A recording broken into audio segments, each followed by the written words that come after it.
अच्छा, sorry, last time जो है कट ऑफ हो गया था बीच में। तो हम यहाँ से पढ़ रहे थे कि मौत हर तरफ से इस पर छाई रहेगी, मगर वो मरने ना पाएगा और आगे एक सख्त अजाब उसकी जान का लागू रहेगा। यहाँ से मुख्तसरन बताती चलूँ कि हम सूरह इब्राहीम जो 14 नंबर की सूरत है कुरान की, उसकी आयतें 12 से लेकर 19 तक हम पढ़ रहे हैं। आप पिछली वीडियो में जाके देखें, पूरी डिस्क्रिप्शन दी हुई है।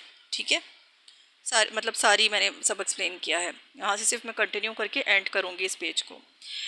औज़ुबिल्लाहिमिनश्शैतानिर्रजीम, बिस्मिल्लाहिर्रहमानिर्रहीम। जिन लोगों ने अपने रब से कुफ़र किया है, उनके अमाल की मिसाल उस राख की सी है जिसे एक तूफ़ानी दिन की आंधी ने उड़ा दिया हो।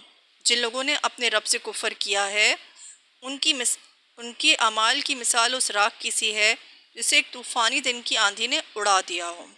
तो आप सोचें कि जो अल्लाह ताला की आयत का इनकार करते हैं, मेरी पिछली वीडियो आप लाजमी देखिएगा, तभी आपको ये सारी बातें अच्छे तरीके से समझ में आएंगी। तो अल्लाह ताला फरमा रहा है कि जिन लोगों ने अपने रब की आयत का इनकार किया, अपने रब से कुफ़र किया, उसकी बातों पर अमल नहीं किया, कुरान की बातों में अपनी बातें करते रह गए कि हमारे बाप दादा गलत करते हैं, और ये जवाब आप कुफ़ार और मुश्रिकीन जो देते थे कि हमारे बाप दादा ये करते हैं, ये जवाब तो हम देते हैं। आप बोलें किसी को जो है ना, अब बोलें किसी मसलक वाले को कि जो है ना, ये जो आप कर रहे हैं इसमें कुरान में ये बात लिखी है, उसको समझाएं आप, तो कहेंगे कि हमारे बाप दादा का हम तो ऐसे ही करते हैं। आप कैसे पलट के जवाब देते हैं?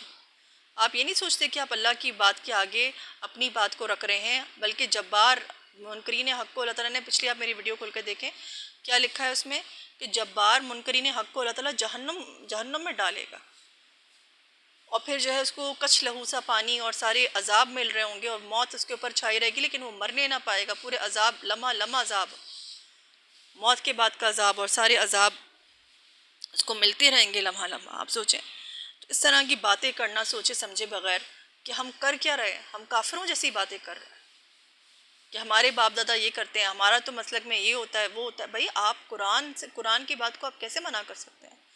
अगर कोई आपसे बात करता है, आप कुरान खोलें, खुद पढ़ें उस बात को और समझने की कोशिश करें, अल्लाह से दुआ करें कि अल्लाह ताला मुझे रहनुमाई फरमा। हम मुसलमान हैं कि नहीं हैं, मोमिन हैं कि नहीं हैं तो फिर हमें हमारे क्या अमाल होने चाहिए, हमारा क्या एटीट्यूड होना चाहिए?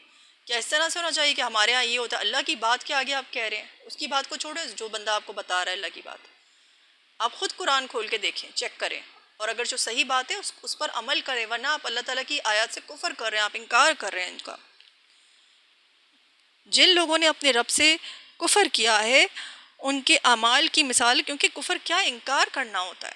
आप इनकार कर रहे हैं अल्लाह की बात का। जिन लोगों ने अपने रब से कुफर किया है, उनके अमाल की मिसाल उस राख की सी है जिसे एक तूफ़ानी दिन की आंधी ने जिसे एक तूफ़ानी दिन की आंधी ने उड़ा दिया हो। अब अपने अमाल पे हमें बड़ा वो होता है, तो अल्लाह ताला कह रहा है जो कुफर करता है, जो इनकार करता है, उसके अमाल तो हम की मिसाल राख की सी, हम उसे तूफ़ानी दिन की आंधी हो जिस तरह से राख को उड़ा देती है। राख क्या होती है बताएं, कितनी हल्की फुल्की होती है। जिस तरह से आंधी राख को उड़ाती है, तो इस तरह से उसके अमाल भी उड़ जाएंगे। तो अब किस अमल पे फिर वो करेंगे कि मैंने हज किया था, मैंने तो ज़कात दी थी, मैंने तो यूँ किया था, मैं तो यूँ नमाज़ें पढ़ी थी, मेरे सर पे तो यूँ मेहराब है। आप बताएं क्या देंगे अल्लाह ताला के आगे?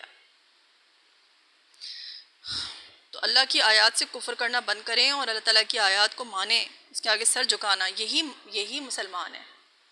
हमारे माँ बाप ने हमें कुरान से हमारी तरबियत नहीं की है। हम सिर्फ समझते हैं कि हम रिचुअल्स करके और हम अल्लाह ताला की बात को सुन लेंगे, अल्लाह ताला हमारी जन्नत में चले जाएंगे। भाई, रिचुअल्स करना है लाजमी, लेकिन बाकी चीज़ों पे भी अमल करना है, और कुरान की बात पे आप कैसे इनकार कर सकते हैं? आप सोचें, कुफर करना हुआ ना अल्लाह ताला की बात से। हम सोचते नहीं हैं, हम सिर्फ एक्ट करते हैं, हम सोचते नहीं हैं। आगे पढ़ रही हूँ। यही परले दर्जे की गमगश्तगी है। अच्छा, आगे आगे चाहिए सुने। जिन लोगों ने अपने रब से कुफर किया है, उनके अमाल की मिसाल उस राख की सी है जिसे एक तूफ़ानी दिन की आंधी ने उड़ा दिया हो। वो अपने किए का कुछ भी फल ना पा सकेंगे। सुन रहे हैं आप? वो अपने किए का कुछ भी फल ना पा सकेंगे। यही परले दर्जे की गमगश्तगी है।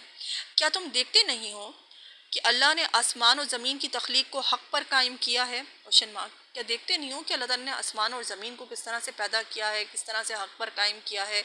हर चीज़ जो है वो अपने मखसूस अंदाज में, दिन ऐसा नहीं हो रहा कि भाई रात पहले आ रही है तो दिन निकल रहा है, दिन अपनी जगह निकलता है, रात अपनी जगह आती है, सूरज अपनी जगह निकलता है, चाँद अपनी जगह आता है, सितारे अपनी जगह आते हैं, हवाएं अपनी जगह चलती हैं, सब कुछ अपनी जगह से हिलता नहीं है।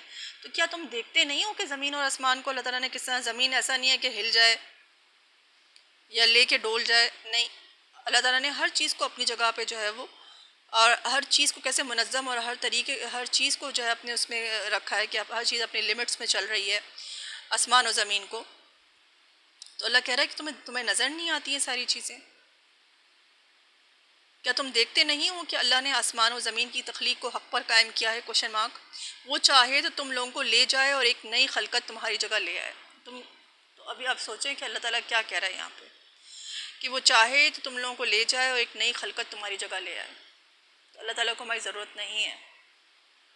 अगर हम अल्लाह का काम नहीं करेंगे तो अल्लाह ताला कह रहा है कि वो चाहे तो तुम लोगों को ले जाए और एक नई खलकत तुम्हारी जगह ले आए। ठीक है, ऐसी कोई नेक लोग हों। अब आप देखें, हम गोरे लोग जो होते हैं, मैं वीडियोस देखती हूँ, कुरान याद किया हुआ होता है, रिसाइट कर रहे होते हैं, याद की भी होती हैं सूरतें, और हमें तो छोटी सूरतों का भी तर्जुमा पढ़ने की वो नहीं होती, उन्होंने बाकायदा सूरतें याद की, समझ के लाजमी उन्होंने समझ के याद की हैं। और हमें देखिए, हमें कोई इंटरेस्ट नहीं है कुरान में। किसी को कोई सूरत याद है कि वो बड़ी बड़ी सूरतें उनको याद होती है, किसी को कुछ याद है, किसी को सूरह मुल्क याद है, किसी को कोई याद है, और हमें तो, हम तो केयर ही नहीं करते कि हमें तो कोई रग़बत ही नहीं है कि हम कुरान की सूरतें भी याद करें, बड़ी वाली और थोड़ी सी, और दूसरी जो हमें नहीं आती हैं छोटी सूरतें बहुत सारी हैं। कोई हमें नई सूरत, हमने कोई नई सूरत याद की है, चलें आप हम इसे कुरान में अब रिसाइट करेंगे नई सूरत को, इसका तर्जुमा क्या है, हम इस पर गौर करेंगे, कोई रग़बत नहीं है हमें कुरान से। तो हमें जो है ना इस चीज़ की तरफ लगना होगा, इसके बगैर कोई चारा नहीं है। आज बात हो रही थी बहुत ज़्यादा कि शैतान ने जो है हर अंबिया के दौर में किसी को बीमार कर दिया है, किसी को कुछ कर दिया है, हर नबी को जो है परेशान किया। यानी क्या क्या शैतान हमें भी छोड़ देगा इस तरह? वो भी तो हमें इस तरह से मुब्तला करके रखेगा। और किस तरह से आप देखें कि जो है हम लोग ख्वाहिश नफ्स के पीछे जो है वो चलते हैं, किस तरह से हमारी ख्वाहिशात हैं, हम सिर्फ दुनिया के उस पर चल रहे होते हैं। और एक बात ये भी जो है ना मेरे दिल पे बहुत लगी कि जो है ना, अगर हम इन छोटी छोटी चीज़ों में पड़े रहेंगे इस दुनिया में और इसमें उसमें, तो अल्लाह ताला हमें अपनी कोई ख़ास चीज़ नहीं देगा, कोई ख़ास इल्म नहीं देगा, कोई ख़ास काम, हमें कोई बड़ा काम करने को नहीं देगा। आप सोचें कि छोटी छोटी चीज़ों में अगर हमारा दिल पड़ा रहेगा ना, तो अल्लाह ताला हमें बड़ी बड़ी चीज़ें नहीं करने को देगा। तो क्या हम चाहते हैं कि हम ऐसी ज़िंदगी बस खा पी के और कपड़े पहन के और शोबाजी करके हम इस दुनिया से चले जाएं? क्या हमारी ज़िंदगी का कोई यही मकसद है? क्या इसी चीज़ के लिए हम इस दुनिया में, मतलब क्या are we satisfied with this thing? We must think about it कि आर वी सेटिस्फाइड कि हम बस ये खाने पीने और सच में हम बस इसी में रहें? क्या इससे ज़्यादा हमारी कोई तमन्ना नहीं है कि अल्लाह ताला हमें भी कोई इल्म दे, अल्लाह ताला हमसे भी कोई काम ले? ठीक है, तो हम क्या कुफर करते हुए क्या अल्लाह ताला हमसे काम लेगा कि जब हम कुरान की आयत आती हैं तो उसको मानने से इनकार कर देते हैं? तो आप सोचें ना, इस बात पे ज़रा गौर करें आप, और शैतान की चालों को समझें कि वो किस तरह से दुनिया में लगाता है, किस तरह से लोगों में लोगों से मरूब होना बंद करें, और अल्लाह ताला की आयत की तरफ, कुरान की तरफ आएँ और कुरान की सूरतों को समझ के पढ़ें, कुरान को समझ के पढ़ें, और अल्लाह ताला से दुआ करें कि अल्लाह ताला हमें अमल की भी तौफीक हो। उम्मीद करती हूँ कि अब आपको समझ में आया होगा। मेरी पिछली वीडियो लाजमी देखिएगा, ताकि उसमें भी सारी कंटिन्यूएशन है ये वीडियोस की। तो गलती से वीडियो कट गई थी, तो उम्मीद करती हूँ कि आपको सब समझ में आया होगा। जज़ाकल्लाह फॉर लिसनिंग। अस्सलाम वालेकुम रहमतुल्लाहि व बरकातहू।